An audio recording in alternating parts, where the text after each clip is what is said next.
Saudara, kita hidup di dalam zaman di mana seks menjadi komoditi yang diperjualbelikan, dijadikan lahan bisnis yang menguntungkan, dan bisa dikatakan pada zaman sekarang ini segala hal yang berkaitan dengan seks itu didapatkan dengan begitu mudah. Majalah-majalah porno dan film porno atau erotis bisa kita temukan di mana saja. Nah, pola hidup seks bebas pun di zaman sekarang ini sudah bukan lagi menjadi hal yang tabu. Hampir setiap hari melalui media sosial, kita mendengarkan berita-berita seputar pelecehan seksual dan pelampiasan nafsu seksual yang tidak wajar. Nah, mari kita membuka 2 Timotius 2 ayat 22 yang merupakan bagian ke-6 pembahasan kita tentang 7 dosa maut. 2 Timotius 2 ayat 22.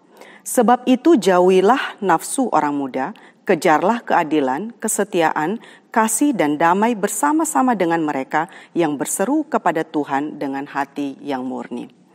Nah saudara, apakah yang dimaksud dengan hawa nafsu yang merupakan satu di antara 7 dosa maut ini? Hawa nafsu yang dimaksudkan di sini adalah suatu keinginan atau dorongan untuk memenuhi keinginan mendapatkan kesenangan seksual dengan orang yang salah dan pada waktu yang salah. Pada orang yang salah maksudnya adalah bukan dengan pasangan yang sah dan dilakukan di luar institusi pernikahan. Seks dan hawa nafsu itu sendiri adalah 2 hal yang berbeda. Nah, seks adalah sesuatu yang diciptakan Tuhan untuk tujuan prokreasi atau untuk menghasilkan keturunan, dan rekreasi atau untuk kesenangan dan kepuasan yang dinikmati oleh pasangan suami istri. Nah, hawa nafsu menginginkan seks yang bukan haknya atau bukan jalurnya. Jadi dengan kata lain, seks pada dasarnya adalah sesuatu yang indah yang diberikan oleh Tuhan untuk dinikmati oleh manusia di dalam batas-batas yang sudah ditentukan oleh Allah. Nah, perzinahan yang dilakukan oleh Daud dengan Batseba adalah salah satu contoh pelampiasan hawa nafsu yang tidak benar ini. Nah, pelampiasan hawa nafsu ini muncul dalam berbagai bentuk, misalnya melalui pikiran, menonton pornografi, perbuatan mesum, percabulan, perselingkuhan, dan penyimpangan lainnya, misalnya dengan anak-anak, dengan sesama jenis, atau dengan ada orang yang melakukannya bahkan dengan binatang. Nah, Alkitab dengan tegas menentang pelampiasan hawa nafsu seks ini.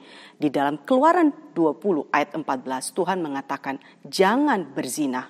Dan di dalam perjanjian baru dengan tegas Tuhan Yesus mengatakan bahwa yang dimaksud dengan berzina itu adalah setiap orang yang memandang seorang perempuan serta menginginkannya sudah berzina dengan dia di dalam hatinya. Matius 5 ayat 28. Nah saudara, hawa nafsu ini bersifat sangat destruktif atau menghancurkan diri sendiri dan juga menghancurkan orang lain. Kepercayaan dan hubungan kasih dinodai, hubungan suami istri dalam rumah tangga menjadi rusak, dan bahkan banyak rumah tangga berakhir dengan perceraian hanya karena orang-orang yang melampiaskan nafsunya ini. Dan ada begitu banyak kasus, misalnya anak-anak korban perkosaan yang hidupnya berakhir dengan tragis, bahkan tidak sedikit yang akhirnya melakukan bunuh diri. Belum lagi dengan mereka yang melakukan hubungan di luar nikah yang berakhir dengan aborsi karena malu atau tidak mau melahirkan dan membesarkan anak yang lahir di luar nikah. Nah, tidak terhitung mereka yang terjebak dalam menonton pornografi yang menjadi begitu terikat dan akhirnya tidak bisa melepaskan diri. Pada akhirnya, orang yang dikuasai oleh hawa nafsu seks ini membuat seseorang kehilangan akal sehatnya dan rela melakukan apa saja demi memuaskan nafsunya. Nah saudara, dosa ini sangat mematikan, membuat seseorang menjadi begitu egois dan hanya mengejar pemuasan hawa nafsunya sendiri. Sesama manusia dijadikan sebagai objek pemuas nafsu, dan hal ini mendegradasi atau menurunkan nilai manusia sebagai ciptaan Allah. Nah selain itu, dosa ini jika tidak segera ditangani akan bersifat progresif. Yakobus 1 ayat 15 mengatakan, dan apabila keinginan itu telah dibuahi, ia melahirkan dosa, dan apabila dosa itu sudah matang, ia melahirkan maut.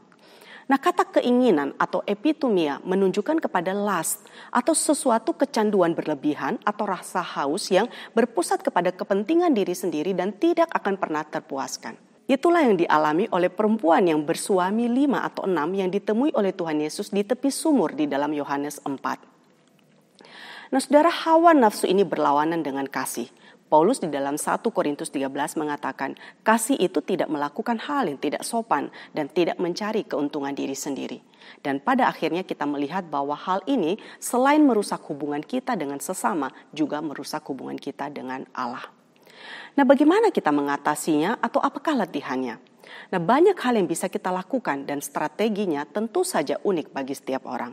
Tapi ada beberapa prinsip yang bisa kita renungkan, yaitu yang pertama, pengendalian diri.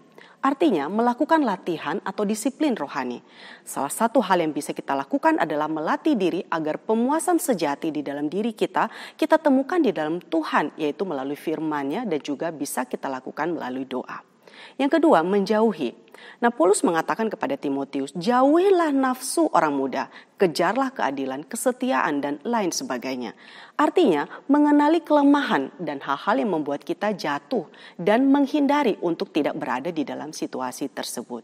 Ketiga, akuntabilitas kepada rekan yang saling mempercayai. Keempat, mengejar hal-hal yang positif, misalnya olahraga atau kegiatan-kegiatan sosial lainnya. Kiranya Tuhan menolong setiap kita di dalam menghadapi dosa ini. Amin.